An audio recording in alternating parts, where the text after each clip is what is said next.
हा, लक्ष द्या आता. इथे आपल्याला क्वेश्चन म्हणतो युजिंग थेरम 6.1. 6.1 म्हणजे बीपीटी थेरम आणि 6.2 म्हणजे त्याचा कॉन्व्हर्स. ठीक आहे. इथे तुम्हाला माहित नसेल तर लक्षात ठेवा. आणि जेव्हा आपल्याला म्हणतात की हा थेरम यूज करा, आता कोणीही इकडे तिकडे पाहायचं नाही. क्वेश्चन मध्ये जर सांगितले की हा थेरम यूज करून प्रूफ द्या, तर हा थेरम यूज केला तरच मार्क मिळतील. दुसऱ्या कोणत्याही वेने त्याचा प्रूव्ह करायचा नाही. म्हणून मी त्याला अंडरलाईन केलंय. काय प्रूव्ह करा म्हणतं? आपण जसं वाचू तशी याची फिगर तयार करू. Prove that a line drawn through the mid point of one side of a triangle. आधी एवढंच करू आपण. एक ट्रायंगल घेऊ. त्याच्या कोणत्याही एका साइडचा, समजा हा एबीसी ट्रायंगल असेल, तर आपण समजा एबी साइडचा एक मिड पॉइंट घेऊ. मिड पॉइंट म्हणजे हे दोन part same. Mid point theorem 9th स्टँडर्डला झालेला आहे आपल्याला ट्रायंगल चॅप्टर मध्ये. तर काय म्हणतो बघा, या मिड पॉइंट मधून आपल्याला एक लाईन ड्रॉ करायची आहे पॅरलल टू अनदर साइड. आता इथून तुम्ही इथेही ड्रॉ करू शकता याला पॅरलल, किंवा इकडे ड्रॉ करू शकता याला पॅरलल. तर तुमच्याकडे दोन रस्ते आहेत, तर कोणतेही करा, काही अडचण नाही.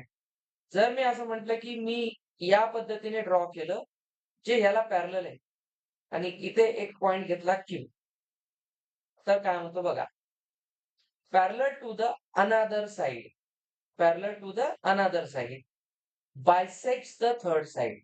आता ही लाईन इथे जाऊन कट करते, तर यालाच बायसेक्ट करेल ना, त्याला तर पॅरलल आहे, याला तर कटच करणार नाही.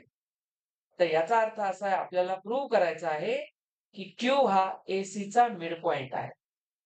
का? बायसेक्टचा अर्थच असतो मिड पॉइंट, दोन इक्वल पार्ट करणे. म्हणजे आपल्याला एवढं लक्षात घ्यायचंय, गिवन मध्ये इन ट्रायंगल एबीसी पहिलं आहे P is midpoint of AB and PQ is parallel to BC. आणि आपल्याला प्रूव्ह करायचं आहे, हा बायसेक्ट करतो म्हणजे Q बायसेक्ट्स AC. ते आपल्याला प्रूव्ह करायचं आहे. ओके, काही अवघड नाही. चला प्रूफ पहा, खूप सोपा प्रश्न आहे. अंडरलाईन केलेला वरचा part using basic proportionality theorem. आपल्याला पहिल्यांदा लिहायचंय in triangle ABC PQ parallel BC. याचा रिझन असेल गिवन. रिझन लिहित चला स्टेप मध्ये. आता याचं रिझन आहे की गिवन आहे आपल्याला. आपल्याला माहिती आहे ट्रायंगल मध्ये एक ही साइड जर ह्याला पॅरलल असेल तर आपण बीपीटी यूज करू शकतो. आणि तेच म्हणते ना यूज करा म्हणून. देअरफॉर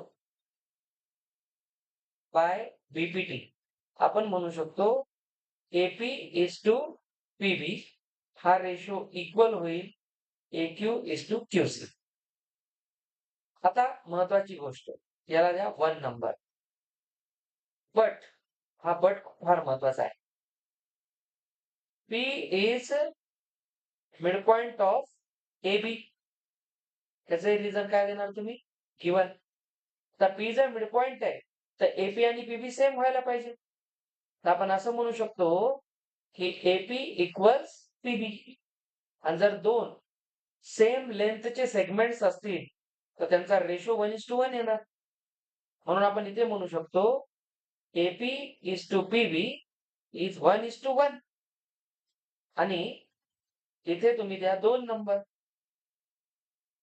फ्रॉम 1 and 2 मध्ये तुम्ही काय म्हणू शकता, 1 मध्ये हे दोघं इक्वल आहे आणि 2 मध्ये म्हणतो ह्याचा रेशो 1:1 आहे. तर तुम्ही असं म्हणू शकता की AQ आणि QC चा रेशो पण 1:1 आहे. याचाच अर्थ आहे की AQ आणि QC इक्वल आहे. झालं? आपण रिव्हर्स मेकॅनिझम लावलं. आपण प्रूव्ह केलं की हे दोघेही इक्वल आहेत. म्हणून आपण म्हणू शकतो that is Q is mid point of AC. that is Q bisects AC.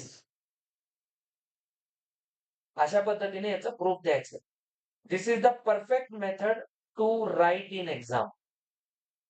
या पद्धतीने लिहायचं. गिवन, फिगर, कन्स्ट्रक्शन तर इथं गरज नाही आपल्याला. ठीक आहे. आणि प्रूफ या लॉजिकने आलं पाहिजे. तुमच्या प्रत्येक स्टेपला जस्टिफिकेशन असलं पाहिजे. आपण ज्या स्टेप लिहितो मॅथ्स मध्ये, विशेषतः प्रूफ मध्ये, त्या प्रत्येक स्टेपला काही ना काही रिझन असतं. तुम्ही त्याला जस्टिफाय केलं पाहिजे कुठं काम पडलं तर. तुम्ही जर एखादी इलॉजिकल स्टेटमेंट टाकून दिलं त्याच्यात आणि मनानेच ठरवलं की हे ट्रू असते, असं नाही जमत प्रूफ मध्ये.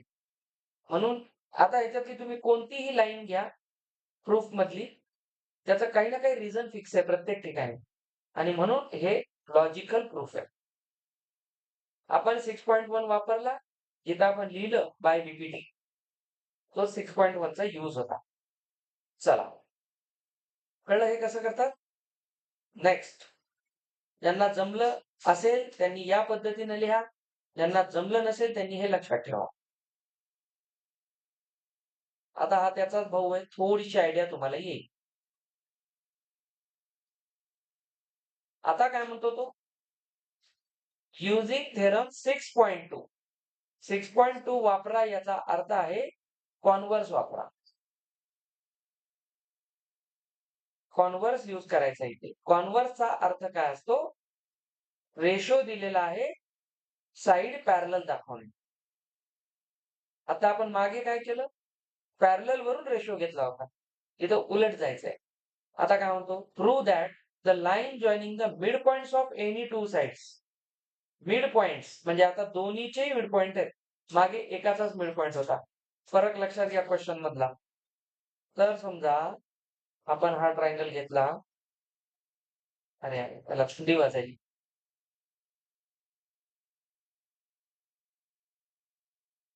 समजा आपण एक ट्रायंगल घेतला, या ट्रायंगल मध्ये हा एक मिड पॉइंट असेल समजा असा, आणि इकडे याचा मिड पॉइंट असेल समजा असा, कारण हा इक्विलॅटरल किंवा आयसोसिलस नाही असं मानून चालू आपण. आता पहा, the line joining midpoints of any two sides of a triangle is parallel to the third side. म्हणजे तुम्हाला प्रूव्ह करायचे की यांना जोडणारी जी लाईन आहे PQ ही BC ला पॅरलल आहे. उलट दिलं ना का, मागच्या क्वेश्चन मध्ये हे पॅरलल आहे म्हटलं होतं आणि याला विचारलं होतं मिड पॉइंट आहे म्हणून सांगा. आता उलट केलंय, आता सांगितलं की हा मिड पॉइंट आहे, ते पॅरलल आहे म्हणून सांगा. ते स्टेटमेंट आहे की नाही, फक्त इथं लॉजिक थोडंसं चेंज होते. Given in triangle ABC, P is midpoint of AB and Q is midpoint of AC. एवढं दिलेलं आहे. To prove PQ parallel BC. Parallel BC. बस. आता पाहायचं प्रूफ.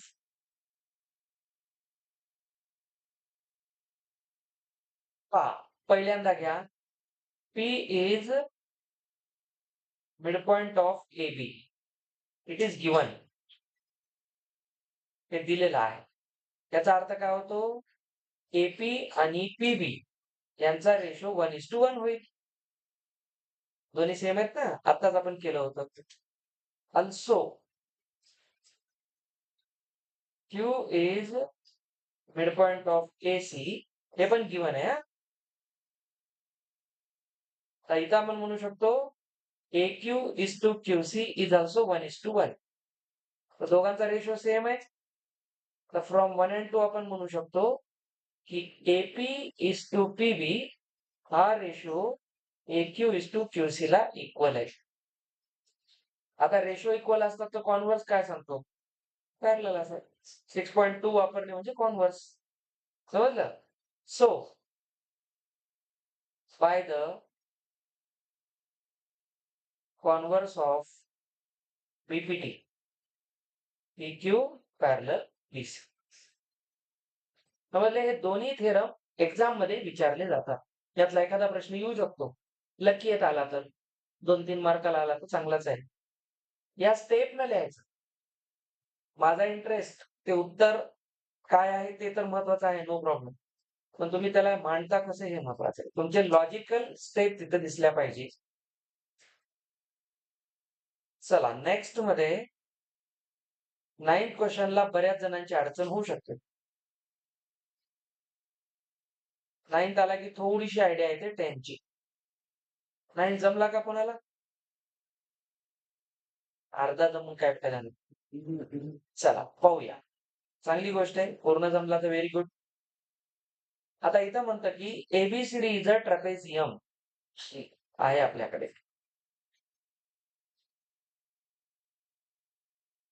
कसा आहे तो? AB parallel DC.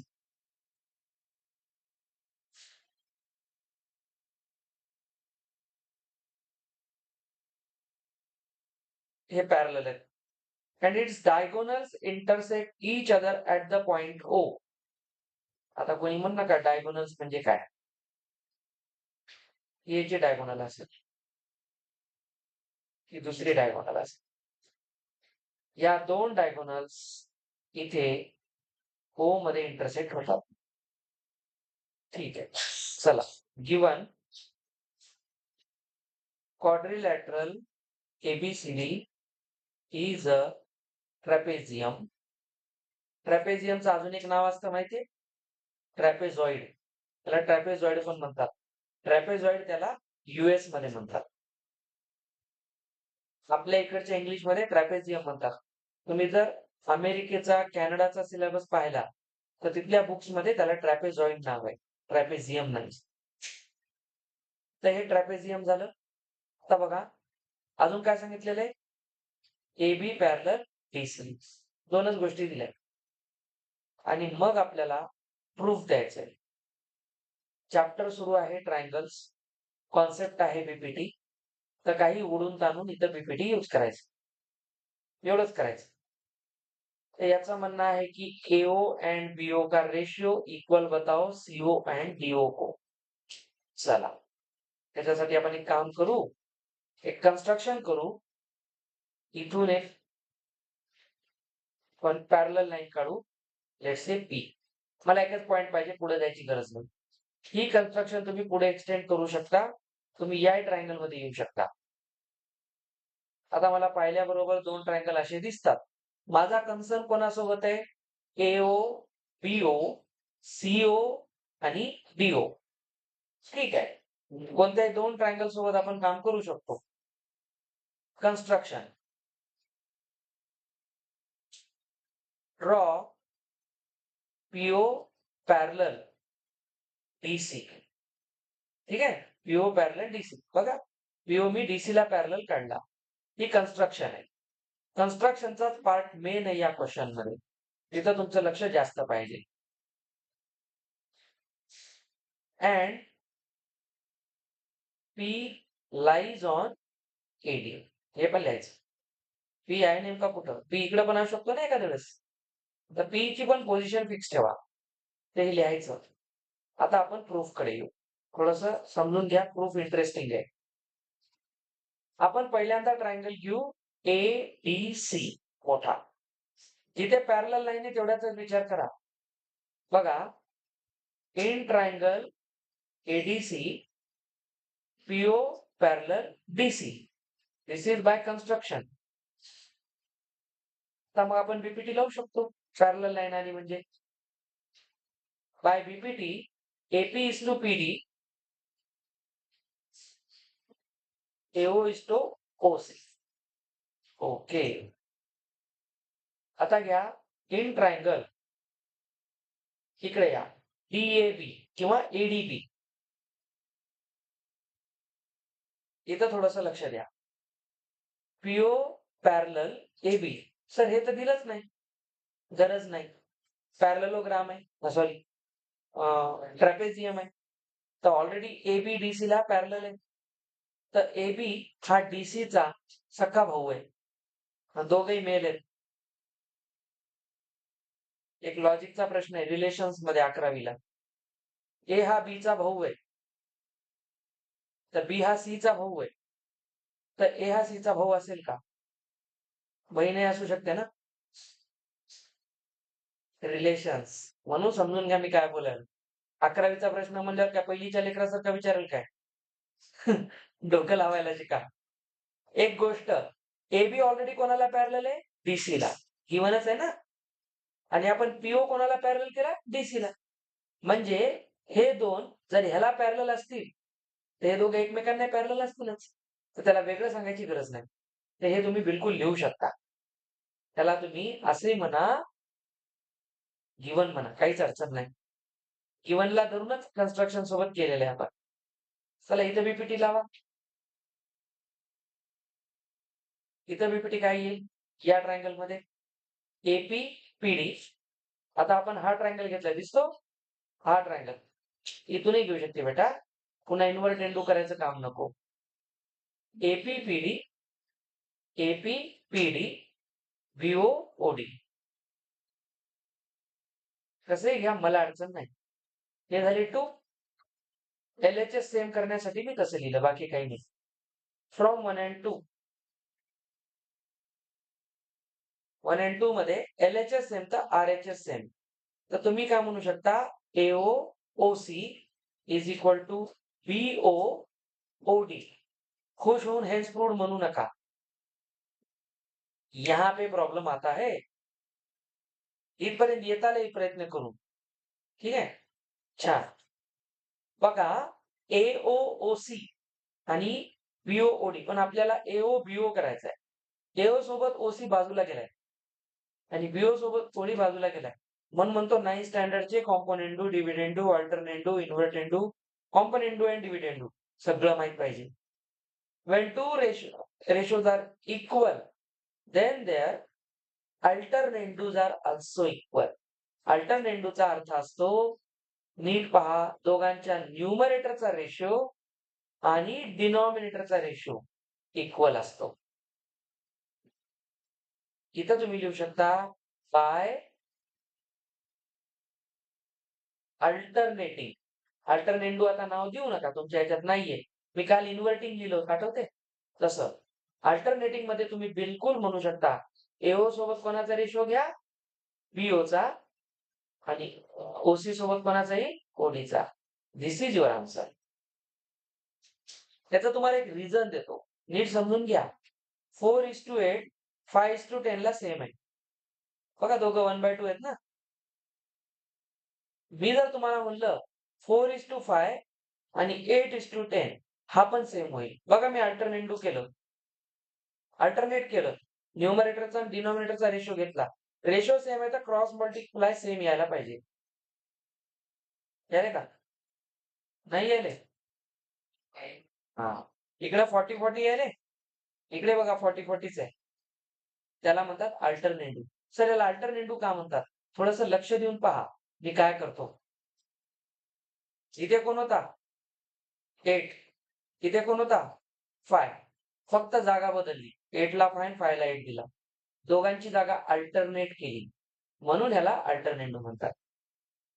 मुलांना कळण्यासाठी मी काय सांगतो, न्यूमरेटरचा आणि डिनॉमिनेटरचा सेपरेट रेशो. पण मॅथमॅटिकली अल्टरनेटिव्हचं मिनिंग काय? की जे क्रॉस मध्ये पहिल्याचा रेशो मधला जो कॉन्सिक्वेंट आहे, तो दुसऱ्या रेशोच्या अँटीसिडेंट सोबत अल्टरनेट करा. आता हे दोन नवीन नाव आहेत. आपण ज्याला न्यूमरेटर डिनॉमिनेटर म्हणतो फ्रॅक्शन मध्ये. लक्ष कोणाचं कुठे आहे? मी काय कीर्तन करणं गेलो?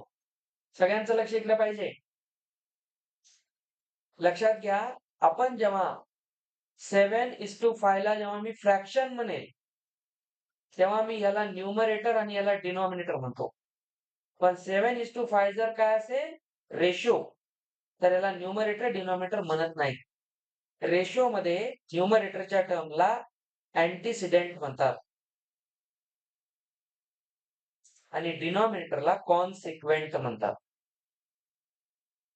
ते रेशो मध्ये म्हणतात. लक्षात ठेवा, माहित नसेल तर डोक्यात ठेवा आजपासून.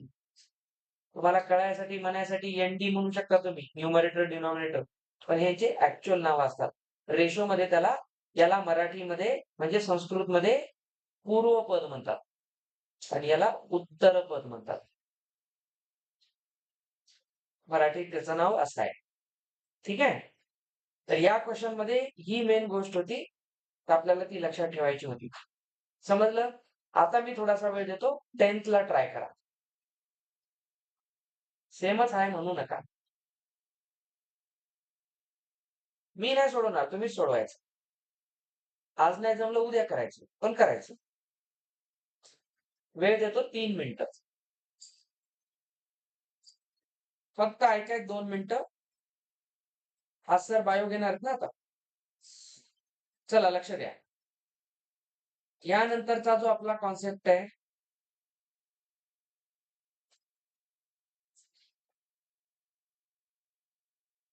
Criterion for similar triangles. आता लक्षात घ्या, मी तुम्हाला बोललो होतो, दोन ट्रायंगल जर असतील एबीसी अँड पीक्यूआर, यांच्यामध्ये आपल्याला सिमिलॅरिटी दाखवण्यासाठी हे साइन असतं. तर याला आपण वाचतो, triangle ABC is similar to हे त्याचं रिडिंग आहे. त्याच्या आधी आपण इज कॉन्ग्रंट टू करत होतो, म्हणजे आपण या एस सारख्या दिसणाऱ्या सुपरमॅनला डबल बेड देतो तो झोपायला, तर तो कॉन्ग्रंट आहे. आता त्याला काय करायचं, त्याचा बेड काढून घ्यायचा, त्याला आता म्हणायचं नुसता फरशीवर झोप. तर लक्षात घ्या, ते साइन आहे, बाकी काही नाही. पण दोन ट्रायंगल सिमिलर असणं काय असतं, त्यासाठी आपल्याला काही क्रायटेरिया लावावं लागेल. जसं आपण कॉन्ग्रंट ट्रायंगल्स मध्ये लावत होतो, तसा सिमिलर ट्रायंगल्स मध्ये पण आहे. त्याच्यामध्ये जो क्रायटेरियन असतो, त्यामध्ये कोणकोणते क्रायटेरियन आहेत? यामध्ये एक असतो ए क्रायटेरियन. तुमच्या बुक मध्ये ट्रिपल ए क्रायटेरियन दिलाय. ट्रिपल ए किंवा ए सेम असते. मी काल तुम्हाला सांगितलं होतं, दोन अँगल सेम असतील दोन ट्रायंगलचे, तर तिसरा आपोआप सेम असतोच, कारण 180 डिग्री व्हायला पाहिजे सम. तर स्टेट बोर्डच्या बुक्स मध्ये तुम्हाला तो ए टेस्ट नावाने आहे. आता तुम्हाला ट्रिपल ए नाव दिले म्हणून आपण देऊन टाकू, नाहीतर तेवढ्यावर तुमच्या शाळा, त्यांच्या तर डोक्यात काहीच नसते. याच्यानंतर असतो ट्रिपल एस. इथं एस एस एस आहे, नो नो नो नाहीच. पुन्हा आहे क्योंकि सांस भी कभी बहू थी, यस यस. आणि नंतर आहे असा कसा वेगळा, हे नाही. तर triple A, triple S, S S, S A, या चारच टेस्ट असतात.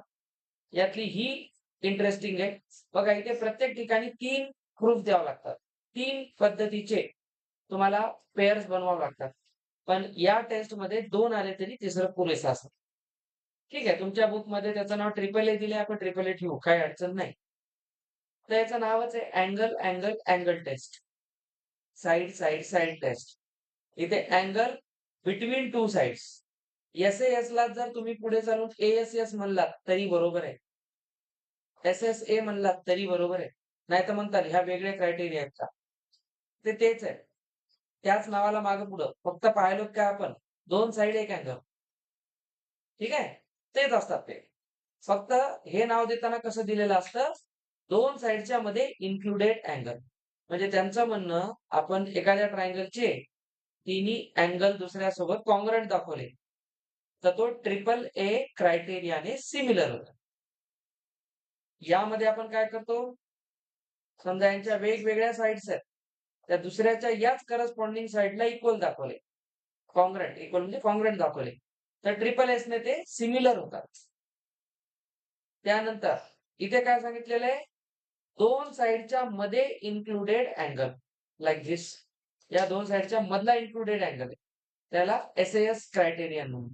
आणि याच्या अगदी उलट आहे, दोन अँगलच्या मध्ये इन्क्लुडेड एक साइड. हा फरक असतो. हे चारही तुमच्या बुक मध्ये दिलेले विथ स्टेटमेंट. आपल्याकडे 4 मिनिटं वेळ आहे, ते वाचून काढा चारही. संपलं. उद्या आपण त्याचे क्वेश्चन्स करू.